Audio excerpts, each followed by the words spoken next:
It was to be the car of the future, but after 4 short years, it became nothing but a bad memory. That's this week on Motoring 97.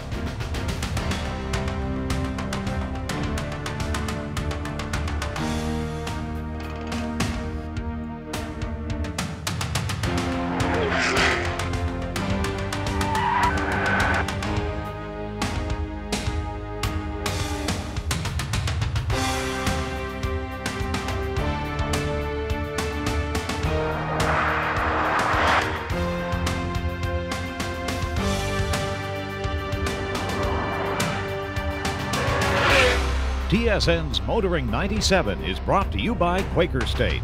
The big Q stands for quality, always has, always will. And Midas, for new, longer-lasting performance friction carbon metallic brake pads. The car I was talking about is the Fiero. And believe it or not, in 1984, it was the official pace car at the Indianapolis 500, a spot reserved for hot cars. Well, the Fiero was definitely hot. In fact, one of its favorite habits was catching fire, among other things. But did the Fiero get a bum rap, and did Pontiac bail out too early? Well, we're going to meet some people this week that think the answer is definitely yes. Well, Mike, as you're well aware, there's a lot of exciting things. But by far, the most exciting thing to me has been the commitment that the people in the plant have made to producing a high-quality product that is so needed by the marketplace. Stylish and affordable was how Pontiac described the Fiero when it arrived in 1984.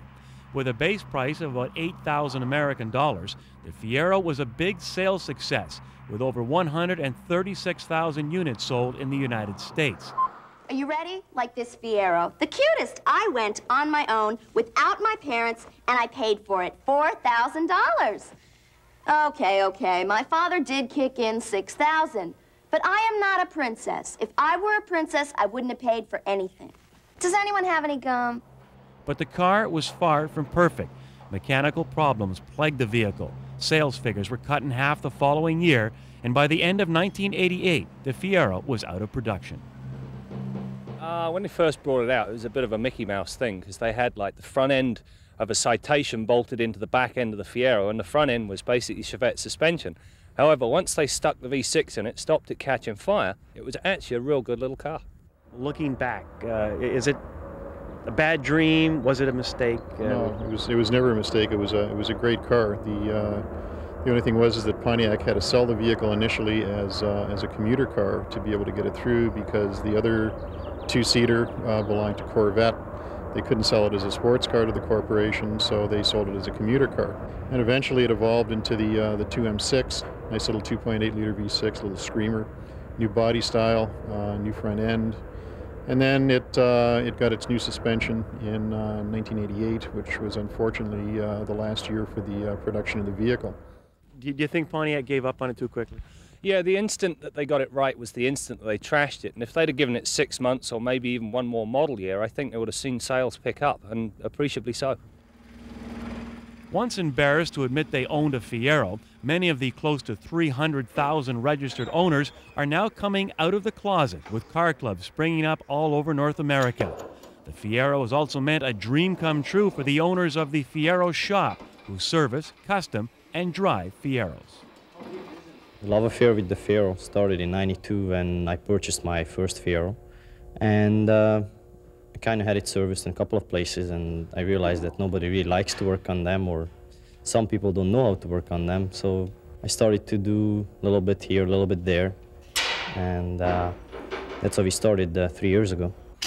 And it helps that all of us drive one of these, at least one of these, and they have confidence in us. I suppose that's what brings them here. And there's a lot of people out there who love the cars, and whatever some people say about it, it's a great car. And as long as you don't mind driving a two-seater, it's something to own. Well, about 8 months ago, we started to put a 3.8 supercharged engine in it out of a 94 Bonneville. And we've had it bored out, and it's been ported and polished and blueprinted and balanced, and put a 5-speed manual Muncie transmission on the thing, and the motor now is around 300, but we're in the middle of putting a NOS kit in it, nitrous oxide, and that should take it up to close to 400 horsepower. Your thoughts on this car? I mean, we're here with a gentleman who makes a living at customizing them, but what went wrong with the Fiero? I think the problem was they never put enough horsepower in them. They had the handling and they had the looks, but they just didn't have the performance. Even with the 2.8, it was only putting out 140 horsepower, and it just wasn't enough to keep the guys who like that kind of a car happy. In 1984, when the first production year came out, their main problems was engine compartment fire. Where it occurred is in the rear firewall of the vehicle. Main wiring harness junction was in that area, so was the exhaust manifold. What occurred most times was oil would leak out of the valve cover, sit onto the manifold, splash all over the wiring harness, and the wires would start to burn. What they did to cure that problem is they covered the entire manifold with a heat shield. And that was one of the recalls they had between 84 and 85. In this particular car here, we've installed a 3.1-liter turbo. In other cars, we've put 3.8 Park Avenue supercharged V6s. The latest thing are the new 300 horsepower Northstar V8s, which are a real kick in the pants in a small car like this. So everybody agrees, by 1988, the Fiero was a terrific car. The question, though, still remains, why did General Motors pull the plug? They were so good, they posed the competition to Corvette, and at the price they were selling them, which the top price was about $25,000, it was almost half the price of a Corvette. And that's my opinion of why they stopped making them, rather than what they claimed that the sales dropped so low that they couldn't sell enough cars to warrant their production. There was one incident where back in '85, GM or Pontiac wanted to upgrade the performance of the vehicle, but didn't know how, and what they did was they integrated a turbo with the 2.8 that originally came in the engine with the car, and unfortunately the engine and the car outperformed the Corvette, and Chevrolet said no go. The Corvette guys got a little bit antsy because the car was a foot longer than the 88, 89. And it was a very aggressive looking vehicle. So that plus the fact that sales of two-seaters were down, except for the Mr. 2 from Toyota, they elected to discontinue the program at that time and not pursue it any further. There was a lot of bad blood, I guess, when we started the shop. People said we were crazy, we will never make a living at it. You know, there's not enough Fieros out there. And I guess we proved them wrong.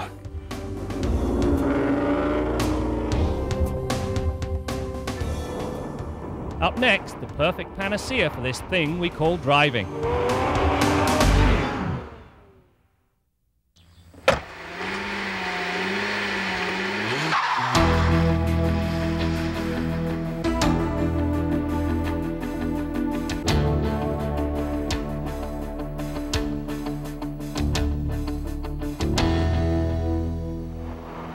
I've done more than 225 vehicles on motoring, and not one of them was done because I wanted to do it.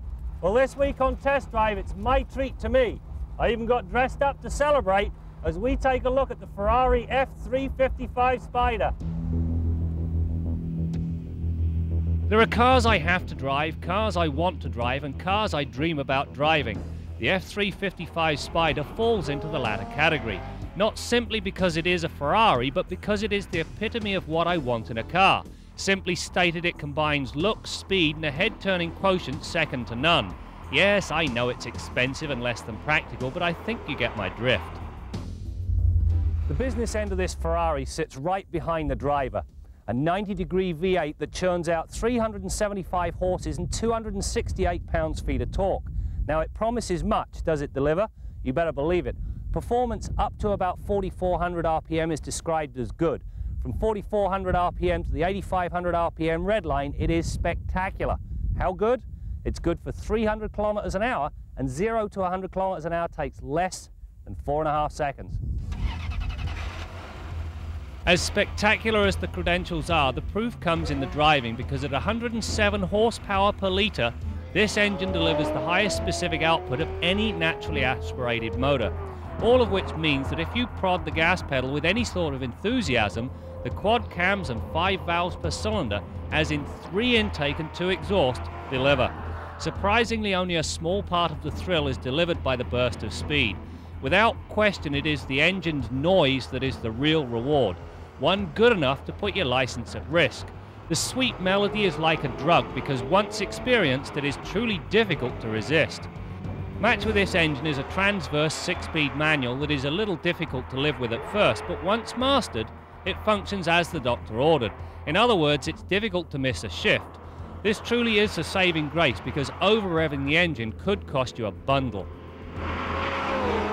The 355 is suspended by unequal length double wishbones, 2 enormous sway bars and a damping system that is variable.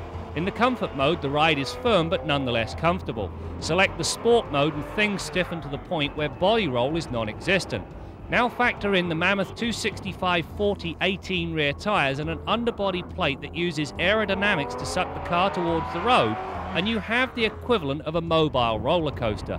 Little, if anything, unsettles the handling and pointability. The fact that the F355 is completely devoid of cowl shake also helps the cause. If there is a drawback, it is that the warning light that tells you which suspension mode you're in lights in the comfort mode, meaning it's on nearly all the time. The one thing that strikes you about the 355 is the interior is somewhat sparse. That's primarily because this is a driver's car. Heel and toe pedals, a racing shifter. Now the thing that surprised me is that this is remarkably easy to drive around town. Usually if you get a thoroughbred like this Ferrari, they're more than a handful. Stopping power comes from 4 ventilated disc brakes with aluminum calipers and ABS. No fear of fade here. Several full tilt stops did not affect brake performance at all. For the record, the F355 requires less than 110 feet to come to rest from 80k. Well, that's it for this edition of Test Drive and a day of pure heaven. This Ferrari is some piece of machinery, and although I'll never be able to afford one at 193 grand, I've got the tape to show my grandchildren, and the sound, well, I'll take that to my grave.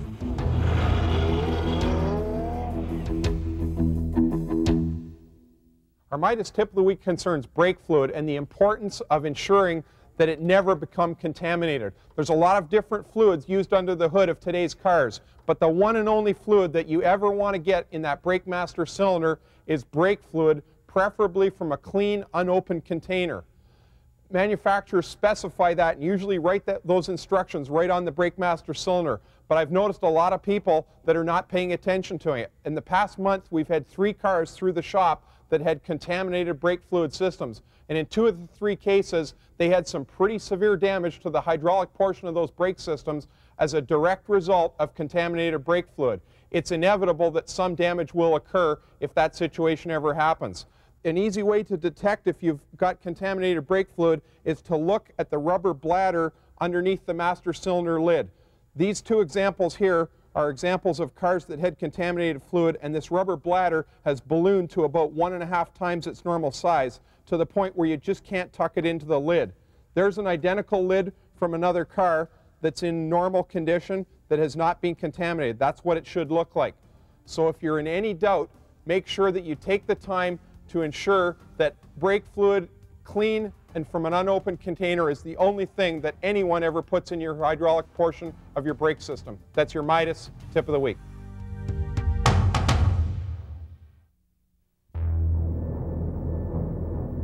It's a technology that's been around for over 150 years. It powers a space shuttle, and now the automotive industry is considering the fuel cell as the perfect alternative to the internal combustion engine. Chrysler's LHX concept vehicle exemplifies the vehicle styling that may incorporate fuel cell technology in the future. Hydrogen has already been demonstrated as a clean alternative fuel source, but the problem has been, where do you fill up? Recently, the Chrysler Corporation demonstrated a new type of cell capable of chemically converting pump gasoline into hydrogen that would then power the vehicle's electric motor. The consumer would drive up to the gas station like they do today and fill their tank. The process that's inside the vehicle then takes the gasoline and breaks that down into its chemical elements. Hydrogen, which the fuel cell uses to create electricity to drive the vehicle. oxygen and carbon dioxide, and the oxygen is combined with hydrogen, and that leaves the vehicle as water vapor, and the carbon dioxide leaves the vehicle just the way that you and I exhale carbon dioxide every day. Now, the technology allows us to use any fuel, actually, so if an infrastructure changes so that hydrogen's available at every street corner, we're there. But we started with the assumption that the infrastructure, which is hundreds of billions of dollars of investment to date, we started with the assumption that that stays as is. Now, work on the technology with that presumption in mind. Canada's Ballard Power Systems in Vancouver has been experimenting with fuel cell technology on the local transit system. Instead of gasoline, though, the Ballard cell utilizes hydrogen, methanol, or natural gas. Recently, Daimler-Benz acquired a 25% stake in the company, and Ford Motor Company of Canada says it will use the Ballard cell to power an affordable mid-size car in the future. The question is, though, do consumers really care? Right now, consumers and fuel economy don't really mesh. Fuel economy is demanded less than air conditioning performance, but we recognize, as governments do, that there are issues of national interest in terms of energy security, environmental quality, and economic competitiveness that we have to address as well. So working in partnership to address these issues of national interest, we can hopefully provide to consumers not only cars that they will want to buy, enjoy driving, and want to buy again, but also address issues of national interest of environmental quality. So it'll be transparent to the consumer. They'll get both a fuel-efficient vehicle and one that's fun to drive at the same time. I don't want to pick on this '84 Fiero. I mean, you could mention names like the old Corvette, the old Sunbird, the Mazda Miata, the Firebird. I mean, they all highlight one of my pet peeves with cars, and that is pop-up headlights. I mean, you buy a car for its good looks, its sleek lines, and then what happens? It gets dark and you gotta turn the headlights on, and so much for the good looks. And of course, the inevitable will happen and they get stuck open, just like on this Fiero. I don't get it. Anyway, let's head to the garage and join Bill Gardner. And Bill, I wonder, do you ever remember those Fiero days? Well, Brad, I remember the Fiero all right, and I was never real fond of it, to tell you the truth. I think part of that was the fact that I was too big and ugly to get inside of one. But one of my favorite cars that I've ever owned was my '76 Pontiac Grand Prix. It had a 455 V8 engine and those Hearst hatch glass removable roof panels. That was just a beautiful car. It was a 50th anniversary Grand Prix, and that was a really nice car. I wish I still had it today. I wish I'd taken better care of it and held on to it, but you can't turn back the hands of time. What I want to talk about today is another Pontiac car that just happens to be in the shop for some repairs. It got towed in today, and this is a perfect example of how easily a diagnosis can go wrong just by, not paying attention to the most basic and simple things. Now, the customer phoned and said there was a starting problem with the car, and it appeared that the starter motor was failed. They had the battery charged and load tested at a garage, put it back in the car. It still wouldn't start the car. They tried to boost it. It wouldn't turn over, and it made this awful groaning and moaning sound when you turned the key. And for all intents and purposes, I was pretty convinced myself that the starter motor was gone. Tow truck guy told me the same thing, and I went out in the parking lot when they first dropped it off, turned the key, and it sounded like a bad starter. But when we looked a little bit closer, we were lucky enough to discover that it was something totally different, and we saved ourselves quite a bit of time by pulling out a starter that wouldn't have needed to come out. Shortly after the tow truck dropped this car off, we pushed it inside, and at the time my assistant Renee was busy on another job, so I didn't have someone to sit in the car and crank it while I observed under the car or under the hood to see what was going on. But from this position, here's what I heard. It's enough to make you cringe. It definitely does sound like there's something wrong with that starter motor. But there was a secondary sound in there that just didn't sit right with me. I don't know why, but I just thought there might be something else. So I went around under the hood and chalked a mark on some of the pulleys, and now you'll see what's really wrong with the car. Now, in actual fact, what was preventing this car from cranking over properly and firing up was the fact that this emission control device here we commonly refer to as a smog pump or air injection reactor. This pump, which is a belt-driven device off the engine, had seized up. Now, I chalked a chalk mark on the pulley and on the belt there, and when we try and crank this thing, you'll see that the pulley won't turn it on. Now, try and crank it. Okay. Now, you can see everything else is turning, but this pulley and belt didn't turn at all. And that's because this pump seized up. Now, in order to get this car to fire up, we're going to have to replace this pump. But just to confirm the situation, another thing that we can do for right now is slacken off the alternator. because the same belt drives the alternator, and by moving the alternator back a little bit, we can slacken off this belt, and then the thing is probably going to crank at the proper speed such that it would fire up. Try it again. Okay, shut it off. You know, an episode like this just points up the fact that you can't take anything for granted, and things aren't always what they seem to be. Now, a car like this with a seized air pump is a fairly rare occurrence, but we've had a lot of later model cars than this with seized alternators that exhibited an almost identical problem. So if you have a cranking problem with your car where all of a sudden it just won't turn over or it barely cranks over, before you condemn that starter, make sure that everything else that's belt-driven accessory on that engine, make sure it'll turn. Till next week, I'm Bill Gardner for Motoring 97. A portion of Motoring 97 is brought to you by the Solder Seal Gunk family of automotive products, makers of Puncture Seal Gold and Liquid Wrench.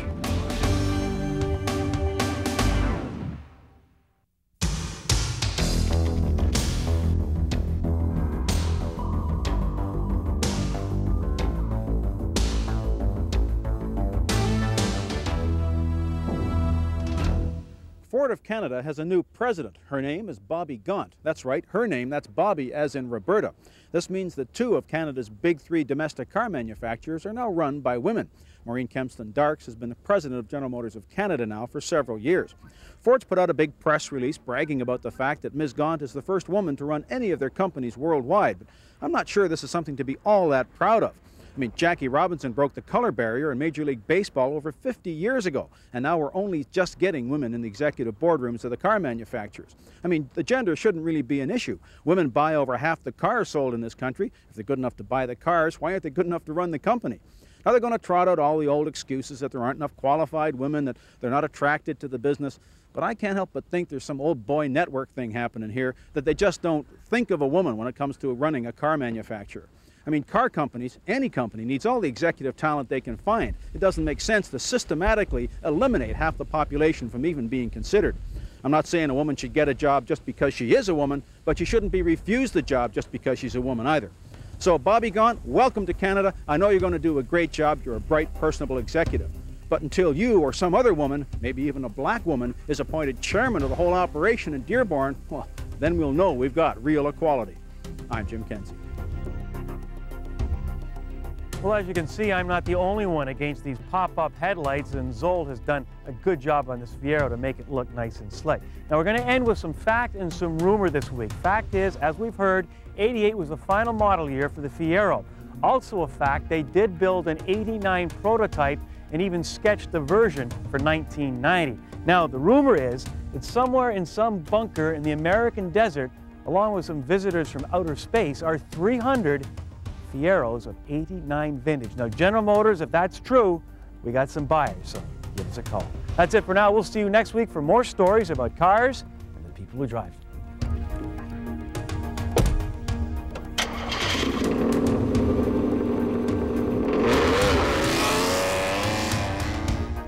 You get in that car, it's a rocket ship, it's a beautiful car. I think it's one of the most wonderful cars I've ever driven. I can't figure out why we didn't do better with it. And I think probably styling was a big part of it. So it came out to be a good complementary deal that GM needed a car to, bring people into the showroom, and maybe they only buy a Firefly or a pickup truck, but they came in to see the SS.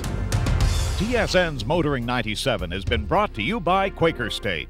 The big Q stands for quality, always has, always will. And Midas for new, longer-lasting performance friction carbon metallic brake pads.